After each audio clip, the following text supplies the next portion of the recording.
जय जय सदा जय प्रेम श्री महामना सौम्यमूर्ति आगुण जैनाचार्यो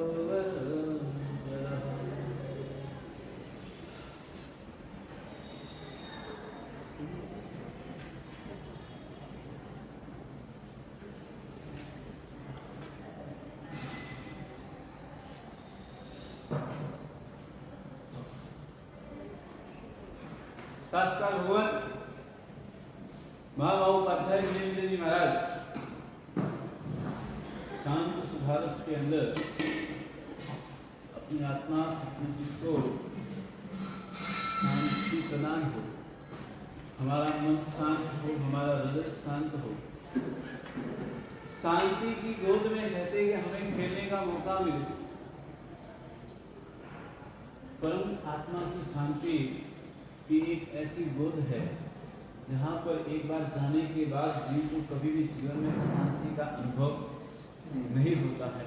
शांति की गोद में तो एक ना एक दिन सबको सोना ही है, लेकिन कहते जो परम शांति की गोद में खेलता है, उस गोद में जो जाता है वो परम तत्व परम पद को पाता है। और बाकी तो परम शांति तो ऐसी भी है कि एक बार मृत्यु हो गई तो समझ लोगे परम शांति ही शांति हमारे जीवन में है।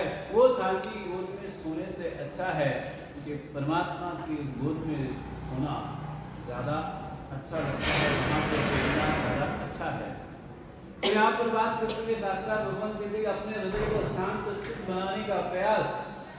यहाँ विनय जी महाराज उपदेश देते हुए कहते हैं कि संसार के अंदर अशांति अशांति और अशांति ही फैली हुई है। संसार में जीव मात्र को सर्वमात्र की कहीं शांति का अनुभव नहीं होता है। और उसके लिए विनय विजय महाराज ने कहा कि जीव थोड़ी धर्म आराधना कर ले, थोड़ी धर्म भावनाएं कर ले, थोड़ी भावनाओं को भावित करने का प्रयास करो, जिससे कम से कम थोड़ी देर के लिए ही सही पर परम शांति का अनुभव हो। और यहाँ पर कहा कर्म, बड़ी सुंदर सी बात थी कि कर्म गदो दस्समिदा विदमस्य च जिनपति मत मनुपानम विनय समाचार सौख्य निधानम शांत सुधार पानम। यानी कि ये तत्कर्म रूप व्याधि की औषध है और जिनेश्वर का मतलब कहते कि उसका अनुमान है ये विनय सुख के निधान स्वरूप शांत सुधार का तुम मान करो। हमारी बात जो चल रही थी कि भाई शांति सुधा का अनुभव हमें करना है, अवश्यमेव करना है। कहते कि एक जीवन के अंदर ये बात को समझना पड़ेगा। लक्ष्य अगर हमारा शक्तिशाली होगा, लक्ष्य अगर हमारा ताकतवर होगा, लक्ष्य हमारा संकल्प युक्त होगा तो अवश्यमेव पूरा होगा ही होगा। अगर कहते हैं कि युद्ध करने हम जाएं और युद्ध में हम ये सोचेंगे हारेंगे और जीतेंगे तो उसमें से कोई भी परिणाम मिल सकता है। पर अगर परिणाम के साथ में लक्ष्य सही हो कि हम जीत कर ही आएंगे तो अवश्य में हम जीत कर ही आएंगे। ये निर्णय हमारा होना चाहिए। हमारी जो बात चल रही थी कि अनजान फल को खाना नहीं, मैंने परसों जो बात की थी आपसे कि अनजान फल को खाना नहीं, 5-7 कदम पीछे रहकर के ही वार करना और राजा की रानी के साथ कभी व्यभिचार करना नहीं और कौवे का मांस कभी खाना नहीं। वो वंशजूल चोर की बात है। अपने जगह पर वो वहाँ पर अपने स्थान पर थे और अचानक मुनि भगवंत का समागम हुआ और मुनि भगवंत ने चातुर्मास करने की बात की और चातुर्मास रहने के लिए उन्होंने आज्ञा मांगी, भाई तुम्हें यहाँ मुझे चातुर्मास रहने के लिए आज्ञा देनी पड़ेगी, मुझे यहाँ चातुर्मास करना है। और मानने के बाद, इतना मनाने के बाद, समझाने के बाद में 4 शर्त रखी।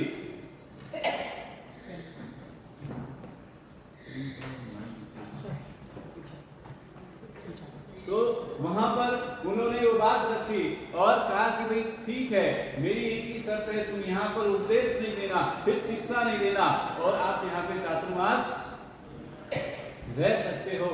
मान्य हुआ।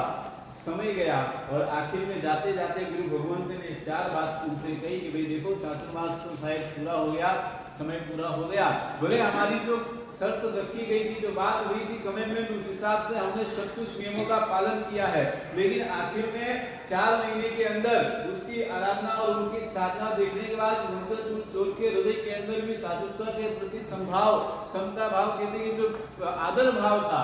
और आखिर में गुरु भगवान ने चार उपदेश दिए, चार बात कही कि भाई हमें यहाँ पर इस तरह से नियम का पालन करना है, भाई अनजान फल कभी खाना नहीं, और 5-7 कदम पीछे रह करके ही बात करना, और कभी भी राजा की रानी के साथ में व्यभिचार करना नहीं, और कौवे का मांस कभी खाना नहीं।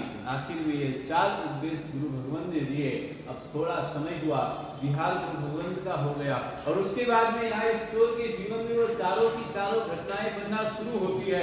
पहले चोरी करके जब गया जंगल में, चोरी करके वापस आए, जंगल में बैठे थक गए थे, आराम करने के लिए कोई थोड़ा बहुत भोजन वगैरह हो जाए, थोड़ी व्यवस्था हो जाए, तो अभी बहुत थक चुके हैं, अभी घर तक पहुंचना कहीं नहीं है, मुश्किल लगेगा, और जंगल में एक पेड़ के नीचे वहां पर आराम करने के लिए बैठे, और उसके साथ में जो चोर थे वो सब जंगल में गए, भूख लगी हुई, तब किसी से भूख सहन नहीं हो रही थी, और वहां पर गए, वहां पर जंगल के अंदर ढूंढकर एक फल लेकर के आए, और फल बड़ा ही सुंदर, बड़ा ही अच्छा, बड़ा देखने में इतना मीठा सब कुछ था, और सारे लोगों ने खाया, लेकिन वो फल खाते समय जैसे ही फल हाथ में लिया, अचानक गुरुदेव की बात याद आ गई कि अनजान फल खाना नहीं है, और वो फल वापस उसने रख दिया।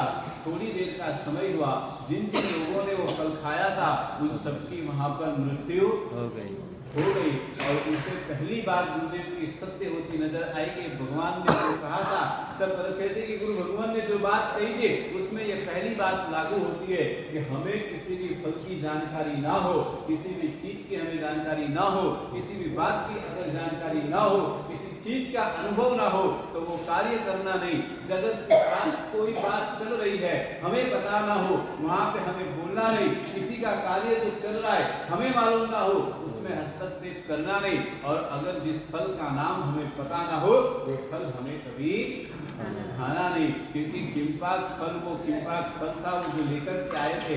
अब किंपाक फल तो देखने में भी अच्छा होता है, सुगंध में भी अच्छा होता है, खाने में भी अच्छा होता है, लेकिन परिणाम उसकी मृत्यु होती है। तो दूसरे नंबर की बात करते हुए वहां से कहते थोड़े दिन का समय हुआ, थोड़े दिन बाद कहते कि भाई एक समय ऐसा आया कि थोड़े दिन के बाद वो चोरी करने के लिए गया, जंगल के अंदर चोरी करके आया, और घर पे बोल के गया मुझे समय लगेगा, थोड़े दिन बाद में आऊंगा, थोड़ा लेट हो जाएगा। और एक समय ऐसा हुआ कि उसी नगर में वहां पर एक नाटक का आयोजन हुआ, और उसकी पत्नी और उसकी बहन वहां पे नाटक देखने के लिए गए। अब ऐसा हुआ कि जल्दी जल्दी में जाना था, बहन के पास खुद के कपड़े पहनने का समय नहीं था, इसलिए उसने क्या किया, उसी के कपड़े पहनकर वो भाभी के साथ में चली गई, यानी कि खुद के भाई के कपड़े पहनकर वो चली गई। अब थोड़ी देर का समय हुआ, रात्रि का समय हुआ, और वापस चोर जब अंदर आया और उसने अपनी पत्नी को किसी पर पुरुष के साथ में सोते हुए देखने की कल्पना मात्र की, और उसको लगा कि ये कपड़े पुरुष के हैं, तो शायद ये पुरुष ही हो सकता है, मन के अंदर ये धारणा, और तलवार निकाली मारने के लिए, लेकिन जैसे ही तलवार निकाली वैसे वापस उसको गुरुदेव के वचन याद आए कि 4-5 कदम पीछे जाकर के ही वार करना।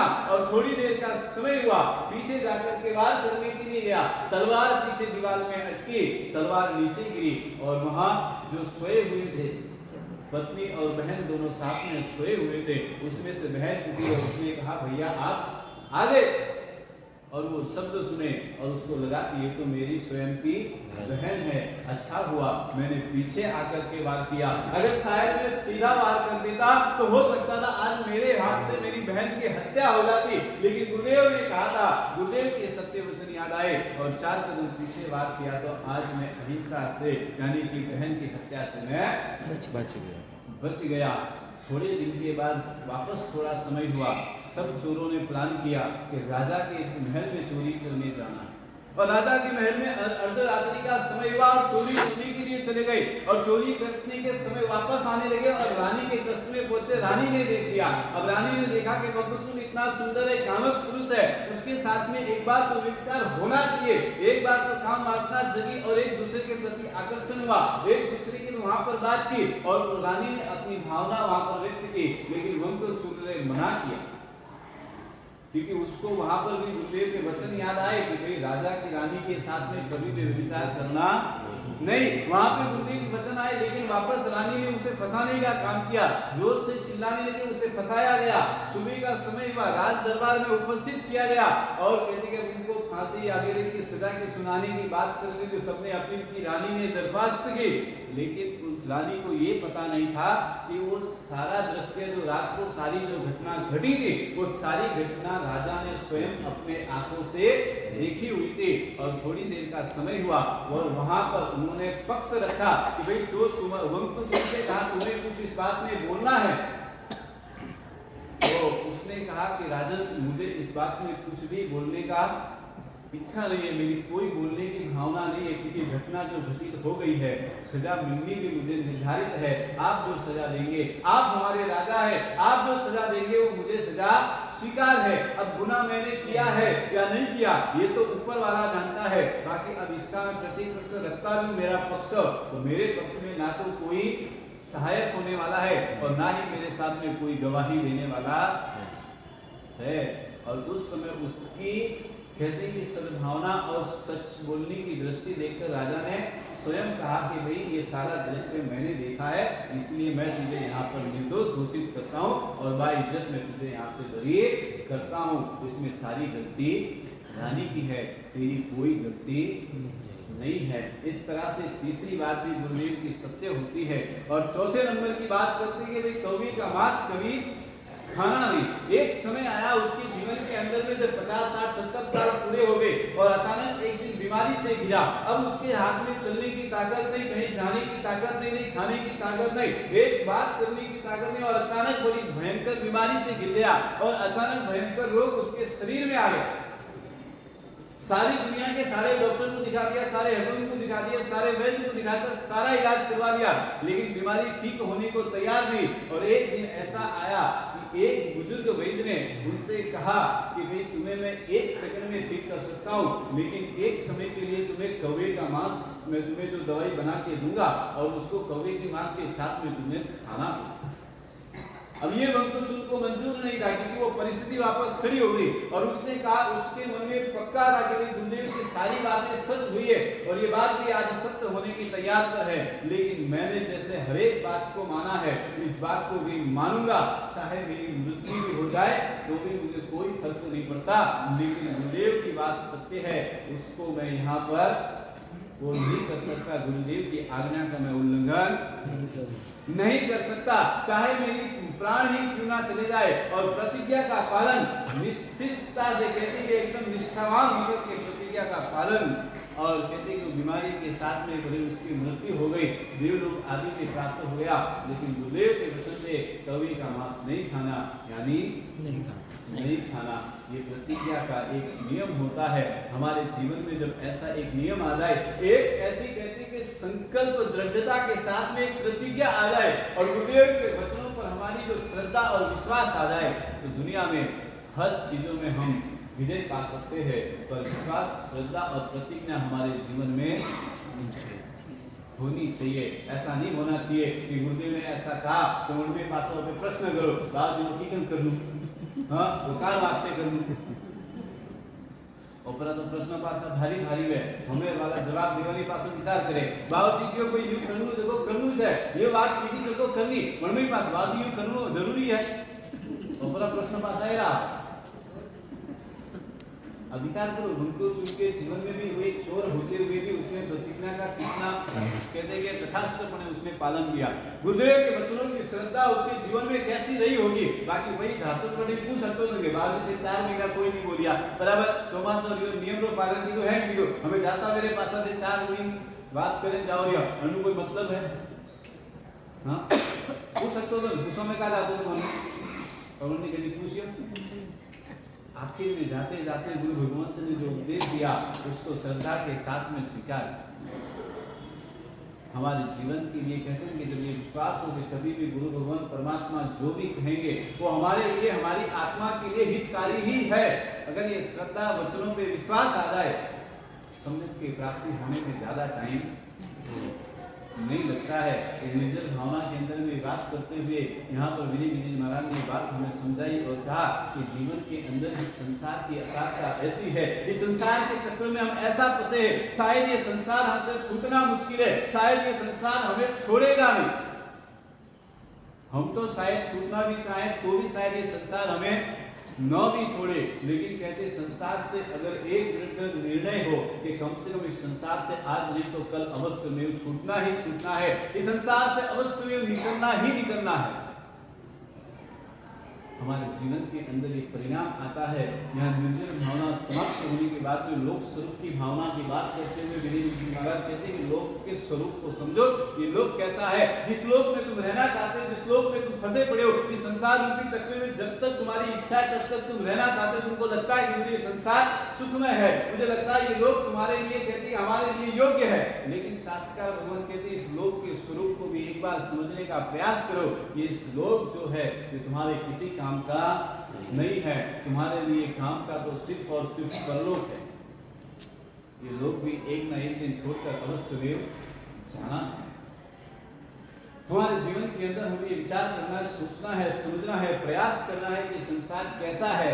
ये लोग से परलोक का स्वरूप बताते हुए कहते हैं लोक स्वरूप भावना, जिसका नाम यहाँ पर दिया, और लोक स्वरूप में कहते हैं कि सबसे ज्यादा हमारे बहुत देश में हुए हैं। पहले बात तो उसको स्वीकार, लोक स्वरूप भावना के अंदर शायद हमारे तो अनादि काल में अनंत जन्म मरण हुए, लेकिन कहते हैं उन सब में जन्मों मरण तो हुए, उसमें ना नहीं है, लेकिन सबसे ज्यादा जो जन्म मरण हुए हैं वो त्रियंच भव के अंदर में हुए। दूसरे नंबर पे बात करते हुए कि असंख्य द्वीप समुद्र पानी, जगत में जितने नाम है उतने नाम के द्वीप है, और उन द्वीपों में और समुद्र में भी मनुष्य तो मात्र अड़ी द्वीप के अंदर है। कहां पर है? असंख्य द्वीप है, असंख्य समुद्र है, लेकिन मनुष्य मात्र की उत्पत्ति मात्र और मात्र सिर्फ अड़ी द्वीप के अंदर है। ज्यादा से ज्यादा विद्याधर वगैरह 1900 द्वीप तक शायद पहुंच सकते, वहां जा सकते हैं, लेकिन कहते हैं कि 84 लाख योनि में से 62 लाख योनि मात्र और मात्र त्रियंचों की है, और 22 लाख योनि में दूसरे सभी का समावेश होता है। शास्त्रकार भगवान को बात करते हुए कहते हैं कि आपको समझना पड़ेगा त्रियंच में अनेक प्रकार की जाति है। त्रियंच निगोद के जीव से लेके पंचेंद्रिय तक के जीवों का उसमें समावेश अवश्य में हो जाता है। यहाँ पर बात शास्त्रकार भगवान मिलते हैं, हम सब निगोद में एक साथ में वहां पर जाने कितने असहाय पीड़ाओं को हमने सहन किया, असहाय हमने न जाने कितने दुखों को हमारे जीव ने सहन किया। अनंत जीव साथ में रहते, उसके साथ में हम भी एक दिन वहां पर थे। भयंकर वेदना, भयंकर दुख, भयंकर पीड़ा हमने वहां पर सहन की है। कहते हैं कि भी आपको भी वेदनाएं वहां पर आपको याद नहीं आई। आपको ये समझना है कि जब आप इस संसार में आए हैं तो आपको अपने अपने स्वरूप को विचारना है कि निगोद के स्वरूप में हमारे जीवन में कितने दुख को सहन किया, न जाने नरक में कितने दुखों को, कितनी पीड़ाओं को कितने सहन करके हमारे जीवन में आज ये मनुष्य भोग मिला है। और इस मनुष्य भोग मिलने के बाद में भी इस मनुष्य भोग से हमें आगे जाने का प्रयास, मनुष्य भोग से करने का प्रयास होना चाहिए था, लेकिन आज प्रवृत्ति, प्रयास और हमारा क्या चल रहा है, वापस जहां से आए थे वहीं जाने की सारी प्रवृत्ति हमारे जीवन में हो रही, हम उसी की तरफ वापस आगे बढ़ रहे हैं। और यहाँ पर केवल आप विचार करो कि एक श्वासोश्वास में 70 बार हमारा जन्म मरण वहां पर हो जाता है। तो यहाँ पर विचार करते हुए कि 18वां भोग भी हमारा जन्म भी हो जाता था एक श्वासोश्वास के अंदर। आज हजारों श्वासोश्वास मिली है, लेकिन हजारों श्वासोश्वास में मृत्यु नहीं है, जन्म भी नहीं है, लेकिन कहते इन श्वासोश्वास में धर्म आराधना तो अवश्य हम कर सकते हैं, क्योंकि अभी आपके लिए मौका है, अभी आपके लिए समय मिला हुआ है। कहते हैं कल्पना करो कितनी वेदना हमने सहन की है। एक बार आप विचार करो, मन में एक शांत चीज होकर बैठोगे, विचार करो तो आपको पता चलेगा कि इस जीव में मनुष्य भोग पाने के लिए हमारी आत्मा ने कितनी पीड़ाएं, कितना सहन किया है। एक विचार करना है अपने जीवन के अंदर। कहते हैं कि हमारे जीवन में इस बात को लोक स्वरूप भावना के द्वारा हमें समझने का प्रयास करना है। एक समय के लिए एक विचार करो कि कहते हैं कि इस संसार में सब कुछ हमें मिला है, इस संसार में आपको किसी भी चीज की कोई कमी नहीं है, फिर भी इस संसार में हम आसक्त इतना बन गए हैं, बल्कि इन सब का जो उपयोग होना चाहिए था, सदुपयोग जो होना चाहिए था, सदुपयोग के बदले हमारा दुरुपयोग कंटिन्यू। तो संसार की जो संसाधन मिले, जो संसार की सामग्री मिली है, ये शरीर मिला है, ये सब आपको किस मिला? अगर आपसे कोई पूछे कि भाई ये सब आपको किस लिए मिला था, हमें इसलिए नहीं मिला कि भाई सिर्फ खाली खा करके पी करके मौज करके इस जिंदगी से ऐसे ही यहाँ से चले जाना है। कहते कि जिंदगी जीने का भी एक अलग तरीका होता है। शायद तुम इस दुनिया में आए तो शायद तुम यहाँ पर किसी को पता नहीं था, लेकिन कहते जब तुम यहाँ से जाओ तो ऐसा काम करके जाओ कि सारी दुनिया को पता चले कि आज इंसान यहाँ से चला गया। जीवन जीने का ये महत्व होता है। जिंदगी ऐसी जीना है, जब तुम इस दुनिया में आए, जब तुम्हारा जन्म हुआ, शायद किसी को पता नहीं था कि भाई आज इनका जन्म हुआ है, लेकिन जिंदगी ऐसी जी करके जाओ कि जब मृत्यु आए और जब तुम्हारी मृत्यु हो जाए तो पूरी दुनिया को पता चले कि ये व्यक्ति आज इस दुनिया से चला।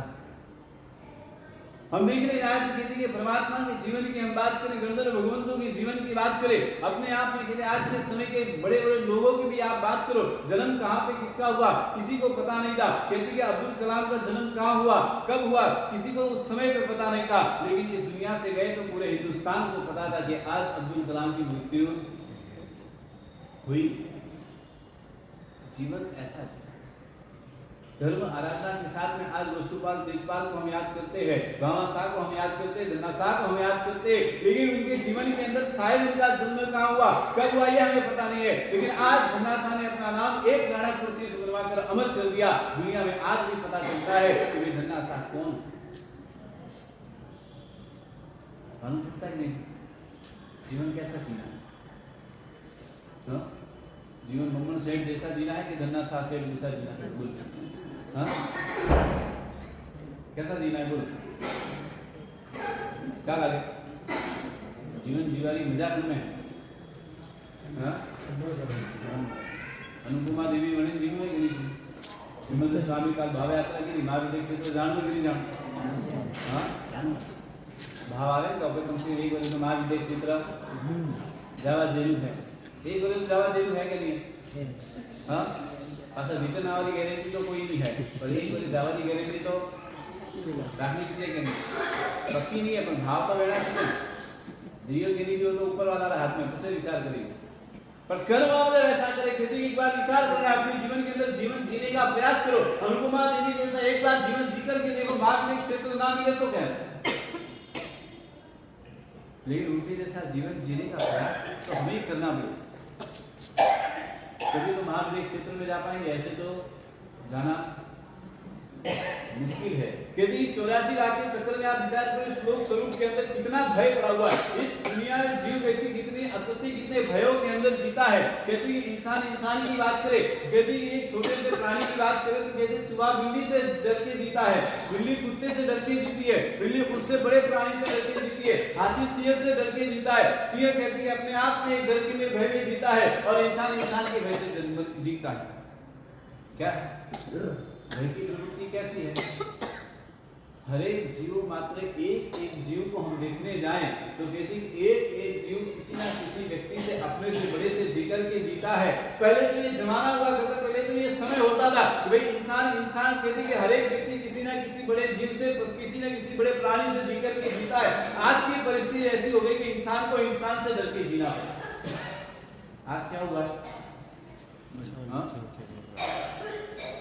आज का समय ऐसा हो गया है कि इंसान रूपी प्राणी भी दूसरे इंसान को मारने में समय नहीं लगाता। इंसान रूपी प्राणी आज इंसान इंसान नहीं प्राणी बन चुके हैं। एक दूसरे का भोग देने में, एक दूसरे का भोग लेने में हमें समय नहीं लगता, एक दूसरे की टांग खींचने में हमें समय नहीं लगता, एक दूसरे की इच्छा भाव में हमें जलने में समय नहीं लगता, जलाने में समय नहीं लगता। पहले तो प्राणियों से डर था, अभी तो प्राणी भी इंसान से डरने लगे। प्राणी से तो बाद में डरते, पहले तो थोड़ा मन को भी डरेंगे जब तो वही चक्कर की बारे नहीं आता।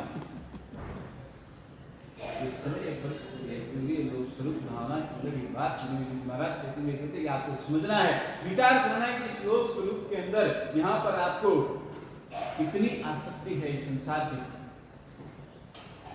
एक शिक्षक होता है ना, शिक्षक जब कहते हैं बच्चा छोटा हो और स्कूल में जाता है तो जब वो पढ़ाई कराता है, भूल होती है ना, गलती होती है तो मारता भी। लेकिन अगर वो मार खाने के बाद में अगर बच्चा सुधर जाए तो कहते हैं कि कुछ अच्छा बन सकता है।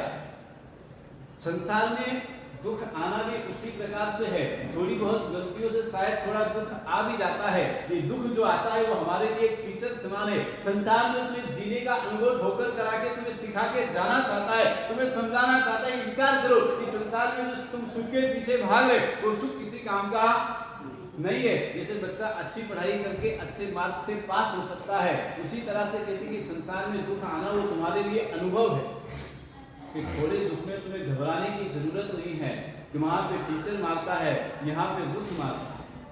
लेकिन अगर इस परिस्थिति में तुम अड़ग रहो, तुम्हारा निर्णय निश्चल हो, तुम्हारा संकल्प दृढ़ हो, तो कहते कि तुम यहाँ से अवश्य में सदगति की ओर प्रयाण भी कर सकते हो। लेकिन हम क्या करते हैं, छोटे छोटे दुखों में दुखी होकर के फंस जाते हैं, रोने लगते हैं, चिल्लाने लगते हैं। दुख की पीड़ा हमें इतनी होती है कि हम उस चक्कर में वापस गुम हो जाते हैं। मैंने कहा था ना कि जब एक विचार आपको हमेशा करना चाहिए, जब एक खुशी के आनंद में, एक सुख में तुम 1000 बार हंस नहीं सकते, एक ही जोश पे तुम 10 बार हंस नहीं सकते, एक ही दुख पे 1000 बार रोने का तुम्हारा चिंतन क्यों विचार आता है कि एक ही दुख पे रोना आता है कि बाबू जी तुम्हें तो नुकसान हो गयो, तुम्हें तो तकलीफ है है कि वो तकलीफ में कभी नहीं जा तो मेरे तो एरो वो है, मेरे बात तकलीफ नहीं है, क्या करना? हाँ क्या वो संसार की आसक्ति में फंसी हुआ प्रिय और एक थोड़ा सा दुख आवे उनमें खतरी और परिचिंता। पर एक बार विचार करो कि थोड़ा समय वास्ते वह दुख है, थोड़ा देर बीती, थोड़ा समय बीती, पासो वो दुख तो हमें जानी से हमेशा दुख भी रहवा वालू नहीं है और हमेशा सुख भी रहवा वालू नहीं है। लेकिन हमेशा ही सुख की खोज में और पूरे जीवन समाप्त हो जाए। परमानेंट सुख के अंदर हम परमानेंट सुख की खोज में है, परमानेंट हमें सुख मिलना चाहिए, परमानेंट हम हमेशा सुख में रहे। ये विचार, ये दृष्टि, ये के उस बीच में कहते हम निरंतर उस सुख में अपने आप को डुबोते चले जा रहे हैं। लेकिन परमानेंट सुख मिलने वाला तो नहीं है, ये बात तो सत्य है। क्षण मात्र के लिए सुख भी आएगा और समय के लिए दुख भी अवश्य आना तय है। तो यहाँ पर बात करते हुए कहते हैं संसार से निकलने का प्रयास करो। संसार के अंदर कुछ भी रखा नहीं है, ये संसार एक ना एक दिन आपको डुबोने का काम करेगा। इसलिए इस संसार से हमेशा निरंतर निकलने का प्रयास होना चाहिए। गुजराती में एक बात आ रहा है कि 40 પછી 40 તો 40 40 પછી 40 तो 40। यानी कि एक बात समझ के रखो कि 40 साल की हमारी उम्र हो जाए, उसके बाद में हम चलते रहेंगे तो शायद निरंतर चलते रहेंगे। तो अपने में विचार करूं कि संसार में आपको रहकर भी संसार में विचार करना है कि संसार में स्थिर रहना नहीं है, इस संसार में कंटिन्यू मुझे रहना नहीं है, इस संसार से मुझे एक ना एक दिन तो चलना है। संसरते इति संसार, शास्त्रकार भगवंतों ने बात बताई कि जो संसार कहते एक काल चक्र रूपी चलता हुआ ये संसार है, ये संसार तो शायद यही रहेंगे और इससे हमको कहीं चले जाना है। इस संसार के अंदर से हमें जाना है, संसार तो यही रहने वाला है, अभी कहीं जाने वाला नहीं है। तो विचार करना लोक स्वरूप भावना के अंदर बात करते हुए शास्त्रकार भगवान समझाते हुए कहते कि आप विचार करो और समझो अपने जीवन के अंदर कहते कि शक्ति की भावना आपको लाना पड़ेगा। इस संसार के स्वरूप को आपको अवश्य में समझना पड़ेगा। इसीलिए तीसरे नंबर में कहते कि त्रिय लोको विस्तृतो रंजुमय को पुण्य दीपैर वर्णांत सौख्यम यस्य ज्योतिष कलाश्चिकालम मध्य कश्यम श्री चित्रम कटिद्रम। यानी कि बड़ी सुंदर सी बात की, असंख्य द्वीप असंख्य समुद्र परिपूर्ण एक राजलोक विस्तार वाला ऐसा एक तिरछा लोक है जिसमें ज्योतिष चक्र लोक पुरुष के कटि प्रदेश पर सुशोभित मेखला के समान। यहाँ पर अलग अलग प्रकार से जो बात कर रहे शास्त्रकार भगवान कहते हैं कि उसके ऊपर ब्रह्म लोक तक 5 राजलोक प्रमाण भाग लोक पुरुष के विस्तृत 2 हाथों की कोहनी समान है तथा एक राजलोक प्रमाण विस्तृत लोक में के अत्यंत भाग में सिद्ध शिला के प्रकाश में शोभित उत्कृष्ट ये मुकुट समान यानी कि चौदराज लोक का स्वरूप है। आप उसमें समझो कि भाई अक्षन के इधर एक साइड दीप है, नीचे नरक का भाग है, ऊपर देवलोक है और उसके ऊपर कहते हैं मुकुट समान एक सिद्ध शिला स्वरूप, एक सिद्ध शिला विराजमान है, जहां पर कहते हैं इन सब चीजों से यानी कि इस 14 राज्यों का सारा सफर करके जो जीव वहां पर विराजमान होता है उसका निवास स्थान एकदम टोच पर मुकुट समान। कहते हैं कि इंसान के सर पे एक मुकुट लगाओ तो मणि समान जो मुकुट होता है उसके ऊपर जो मणि रहता है वो मणि शायद पूरे संसार के अंदर एक चमकता हुआ एक प्रकाश में होता है, सबसे ज्यादा शोभायमान होता है। उसी तरह से ये सिद्ध शरीर स्वरूप जो ये सिद्ध शिला स्वरूप जो ये लोक विराजमान है वो मुकुट स्वरूप इस 14 राज लोक के स्वरूप मुकुट स्वरूप विराजमान है और जीव को इस 84 लाख की चक्कर की यात्रा कर करके आखिर में पहुंचना उसको वहीं पर है, वहां पहुंचने का प्रयास अवश्य में हमें करना है। वो बात यहाँ पर करते हुए कि संसार से ये संसार आपको छोड़ने वाला बिल्कुल भी नहीं है। आप कितना भी प्रयास करो, आपको कहते हैं कि संसार के अंदर इतनी आसक्ति, इतना मोह में डुबोएगा, इतने कसायों में लेके जाएगा कि ये संसार आप छोड़ नहीं सकते हैं। ऐसा हुआ एक से उनके घर पे एक बड़ा सा सुंदर सा तोता था। तोता पिंजरे के अंदर बंद, उनको पिंजरे के अंदर उसको बंद करके रखते थे। इतना सुंदर, इतना तोता समझदार था, इतना अच्छा बोलता था, इतना मीठा बोलता था, इतना सुंदर बोलता था, सब कुछ सेठ की और उसकी बड़ी जमती थी। अचानक एक दिन ऐसा हुआ, सेठ बाहर गांव जा रहे थे और सेठ ने तोते से कहा कि मैं पास वाले गांव में बाहर गांव जा रहा हूँ, जहाँ पे तेरा दोस्त है, वहां तेरे दोस्त से कुछ कहना है तो बता दो, भाई तेरा कोई समाचार देना है तो बोल देना, तो मैं तेरे दोस्त को समाचार दे दूंगा।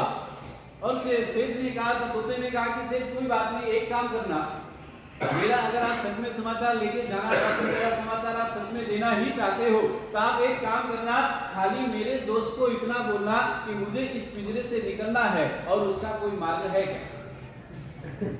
क्या कहा कि मुझे इस पिंजरे से निकलना है, इसका कोई मार्ग है क्या?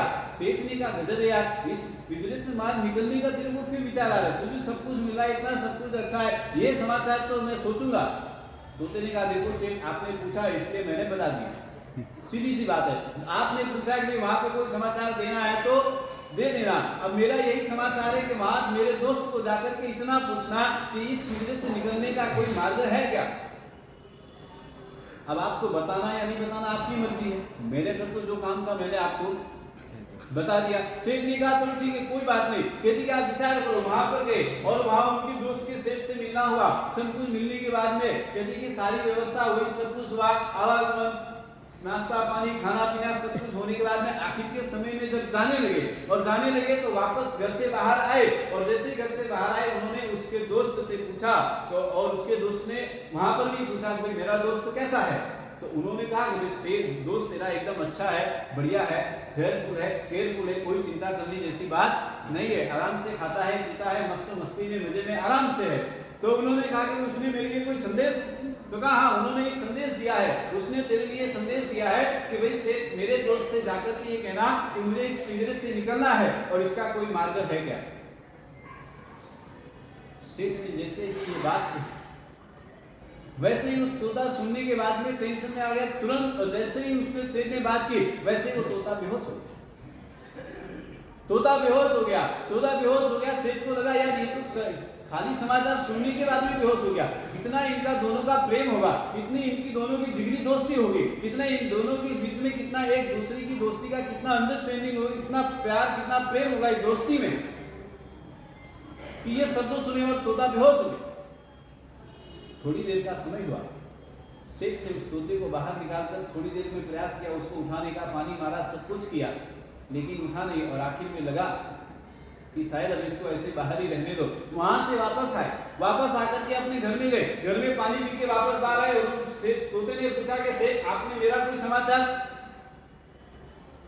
और उस सेठ ने कहा कि तेरा यार गजब का हो गया, तेरे दोस्त को तो मैंने जैसे तेरे समाचार दिए, तुझे दुख लगेगा थोड़ा, लेकिन तू समझना बात को कि जैसे ही मैंने तेरे दोस्त को समाचार दिया कि तेरे दोस्त ने ये कहा कि मेरे दोस्त ने ये पूछना कि इस पिंजरे से निकलने का कोई मार्ग है क्या, और आखिर में जैसे ही वो शब्द सुने वैसे वो तोता वहां पे बेहोश हो गया तेरा दोस्त, और यहाँ पे ये शब्द सुने और ये भी बेहोश हो गया। थोड़ी देर का समय हुआ, वापस प्रोसेस शुरू की, जगाया, उसको पानी मारा, सब कुछ हुआ, लेकिन जैसे ही सेठ ने बाहर निकाला और बाहर निकालने के बाद थोड़ी देर के बाद में वापस वो तोता उड़ने लगा, तोता उड़ने लगा और सेठ ने देखा तो आश्चर्य में आ गए, ये तो गजब हो गया, तू तो बेहोश हो गया था।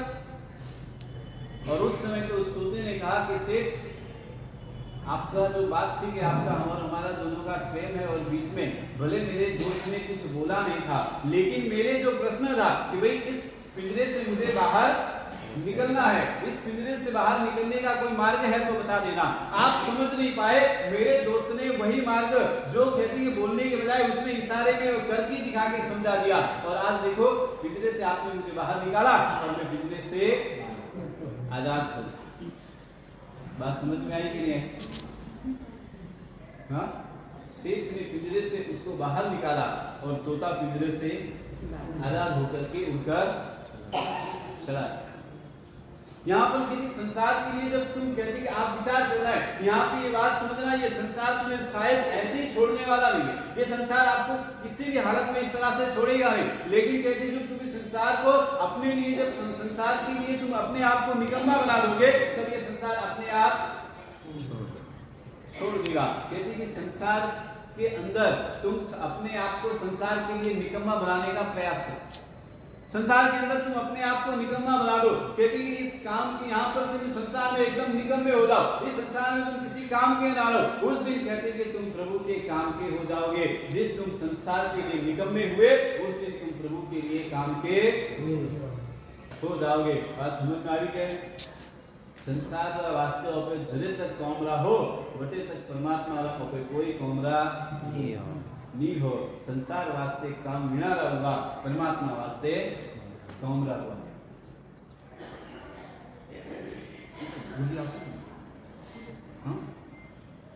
यहाँ पर कहती को बात की, आप इस बात को समझ लो, जब तक संसार लेकर के बैठे हो, जब तक आपके संसार के साथ में यूटिलिटी है, तब तक कोई आपको छोड़ने वाला नहीं है। बात समझ में आई? संसार में ऑपरेट छोड़नू है तो संसार वास्ते पहला तो वगैर कोमरा बनू पड़ी, मतलब घर छोड़ना पड़ी, बिजनेस छोड़ना पड़ी, परिवार छोड़ना पड़ी, बस ही सब परमात्मा रा कौम रहियो। संसारी है चीजों की अपने दूर जाना पड़ी, गाड़ी छोड़नी पड़ी, पया छोड़ना पड़ी, बैंक बैलेंस खाली, हाँ तो बैंक बैलेंस नहीं मुझे खाली, हाँ बैंक बैलेंस तो थोड़ी खाली करनी है, क्या करना है बोलो? तो बैंक बैलेंस की आसक्ति ओपन है, खाली नहीं करो चलो तो समझ में आ रहे, ट्रांसफर करें तो छोड़ो, हाँ ट्रांसफर करें, खाली नहीं करो। करेंगे आज तो लेटेस्ट जमाने में गूगल पे करो, फोन पे करो तो सीधा ट्रांसफर भेज जाए, हाँ आवे कि नहीं आप?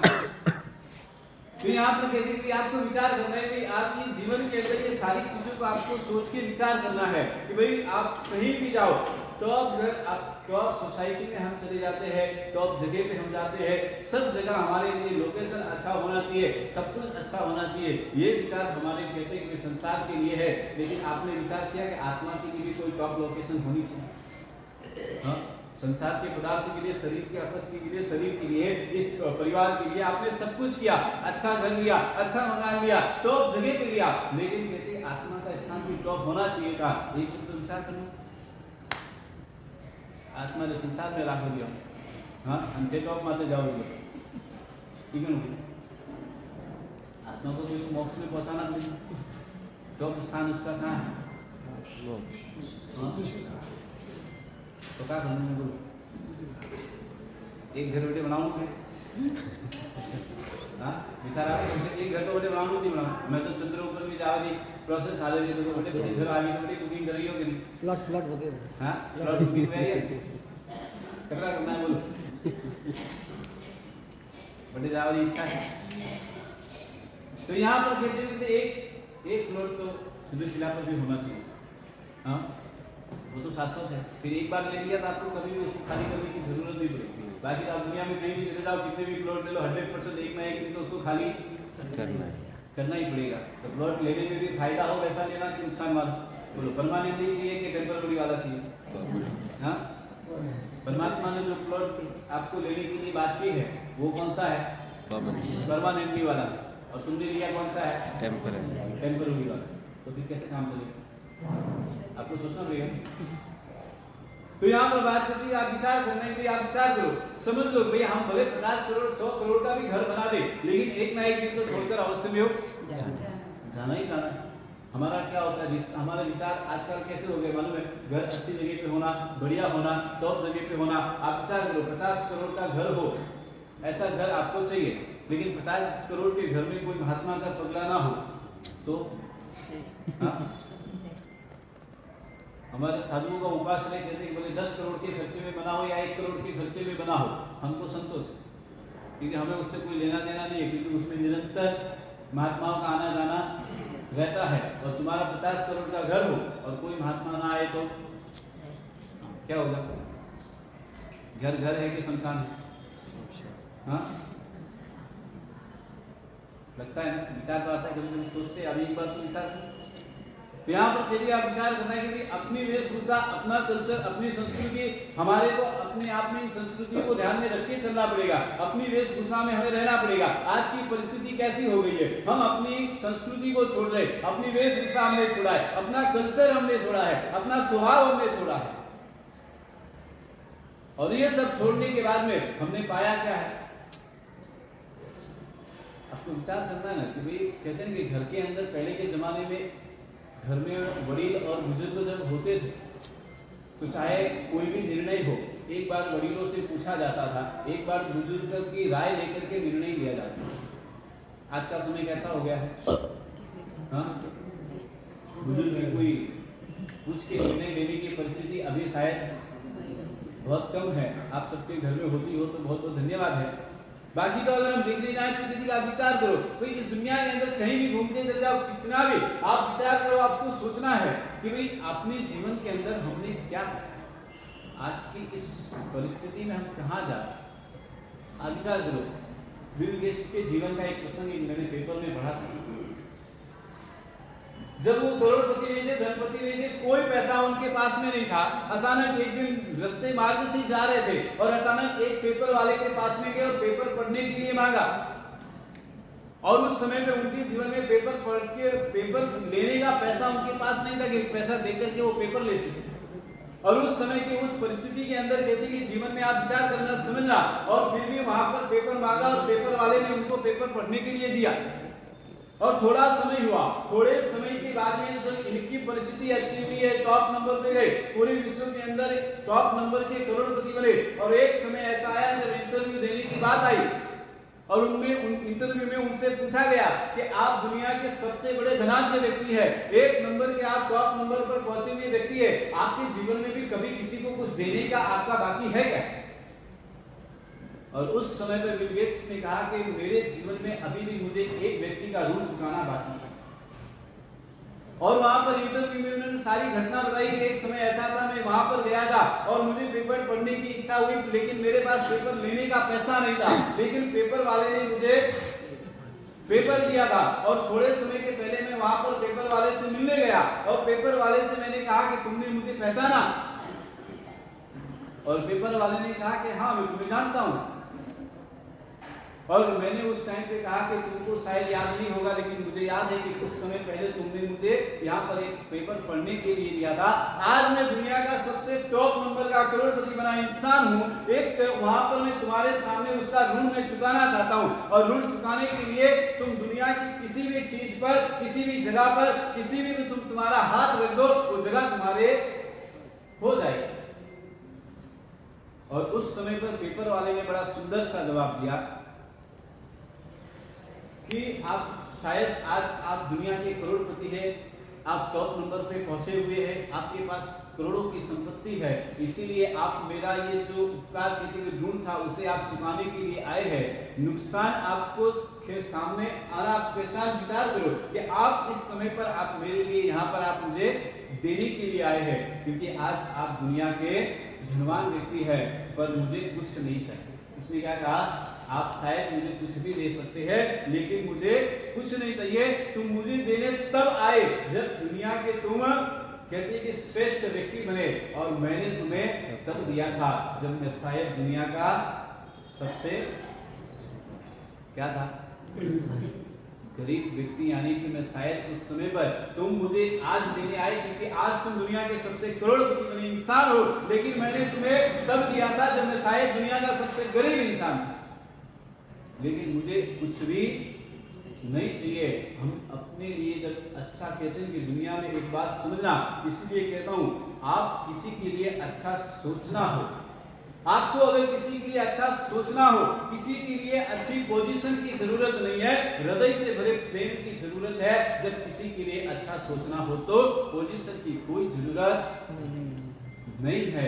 यहाँ पर बात करते हुए शास्त्र लोगों ने आपको ये बात समझाते हुए कहा, योग स्वरूप भावना के अंदर ये बातें आपको समझना है कि संसार के अंदर से निकलने का आपको प्रयास करना है। और एक बात और समझना है, जब दुनिया में हमें किसी को प्रेम देना है, जब हमें दुनिया में किसी के लिए अच्छा सोचना है, जब हमें दुनिया में किसी के लिए अच्छा करना है, हमें किसी पोजीशन, किसी पोस्ट की जरूरत नहीं है, हृदय भरे प्रेम की जरूरत है। बस इस बात को हम समझे और अपने जीवन में उतार कर इसी तरह से आगे बढ़े, यही शुभ मंगल कामना।